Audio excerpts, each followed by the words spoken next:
Thank you, Mr. Chair. MK Weiss, North Carolina.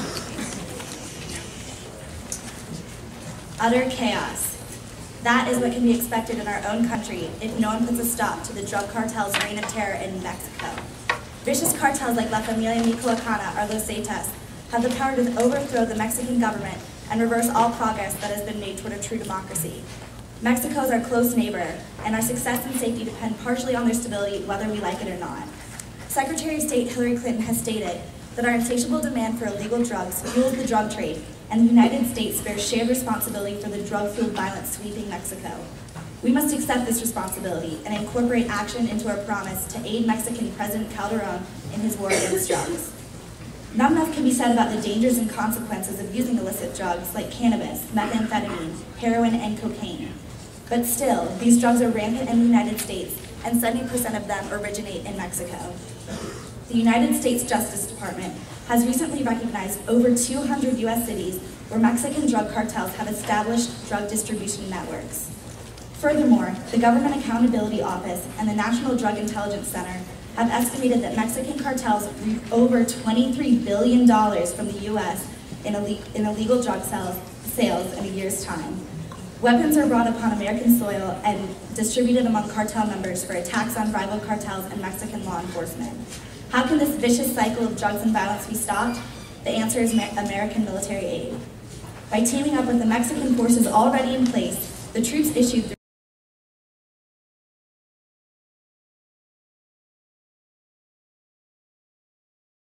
Thank you, Mr. Chair. Sean Costello, Commonwealth of Massachusetts Delegation. I reserve my right to yield the remainder of my time to the Office of Political Information.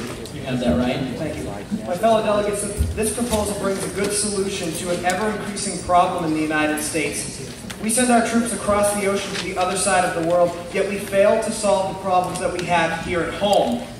The unfortunate facts are that every year billions of dollars worth of illegal drugs are smuggled into the United States by Mexican drug cartels. In fact, over 70% of all illegal drugs in the United States come from across our southern border.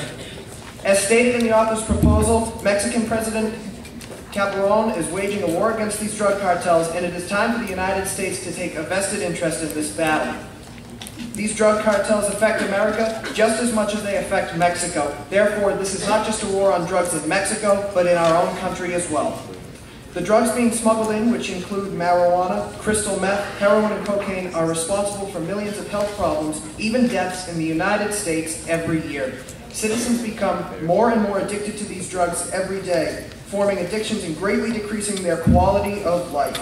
I implore you all to realize that this is not another nation's issue, this is an American issue. We must join this battle and execute this so-called Operation Amigos for the benefit of our nation.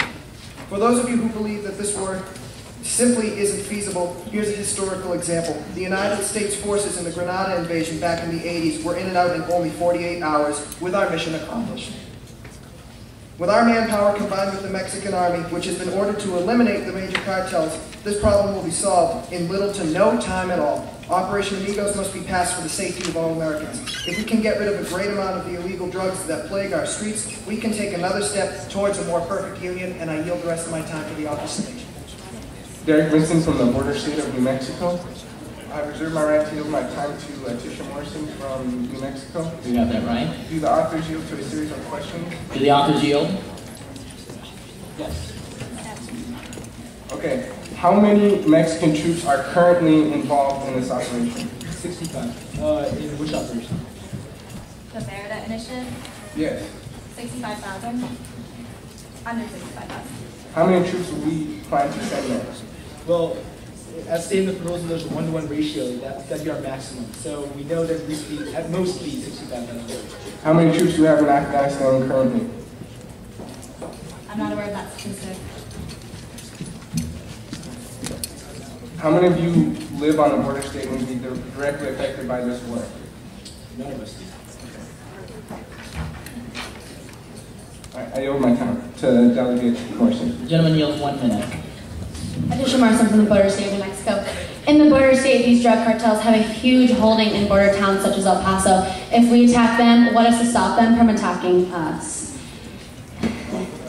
In the US, we don't currently have a feasible immigration policy. I think first we should focus on that before we go and start attacking other nations. And also, several different dialects are spoken in Mexico. How long would it take to teach all of them the different dialects to go into these dangerous parts of Mexico?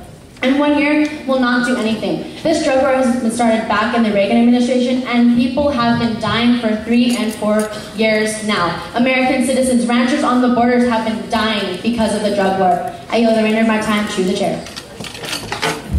Victoria Long from the Commonwealth of Virginia. I reserve my right to yield the remainder of my time to Delegate Jones from Georgia. You have that right.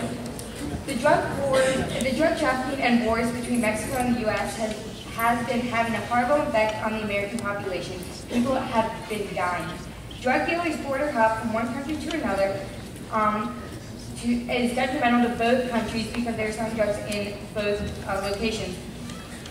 To help deal with this problem, this proposal is trying to send American troops in to defend and protect the rights and the lives of our citizens of the United States.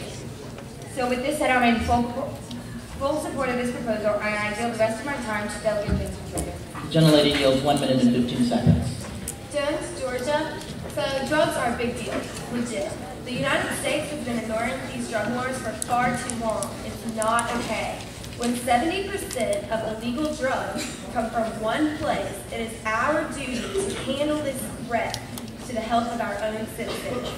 We need to remember that keeping our citizens healthy is something that we cannot put a price on. Life is what money can't buy. Sure, drugs will still be around, but their circulation will lower so significantly that our own law enforcement officers will probably regulate more easily. When a country like Mexico in such close proximity, it's up to us to keep the trafficking, use, and wars over illegal drugs on lock. I yield. Jessica Halls from Model United Nations. Thank you, Sir Chair. Will all things yield to a possible series of questions? Do the officers yield? Yes.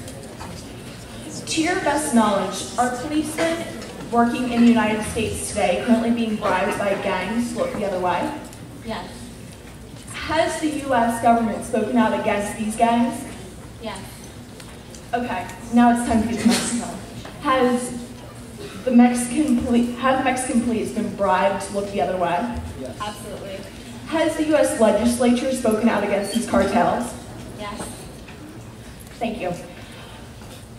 Currently, I would like to correct the authors on just a couple of facts really quick.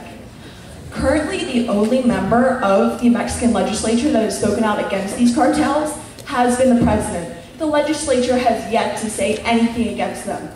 If the U.S. policemen can be corrupted in a country where the legislature speaks out openly against these gangs, how can we hope to win a war against foreign gangs when the legislature has yet to say anything and we're receiving bribes daily to stay in office?